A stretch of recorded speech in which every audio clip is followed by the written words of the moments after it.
অনেকবার তওবা করেছি, প্রত্যেকবারই ভঙ্গ হয়েছে, তাহলে কি আমি মুনাফিক হয়ে গেছি?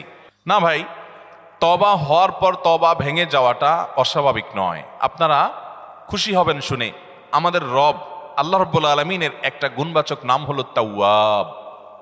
কি নাম ভাই? তাওয়াবের মানে জানেন? আল্লাহু আকবার। রিপিটেডলি, বারবার যিনি বান্দার তওবা কবুল করেন।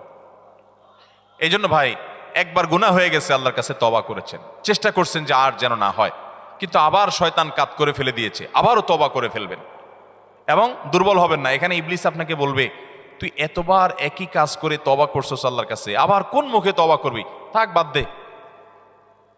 আপনার তওবা থেকে দূরে সরাবে। এটা হলো শয়তানের সবচেয়ে বড় অস্ত্র। কখনো নিরাশ হওয়া যাবে না।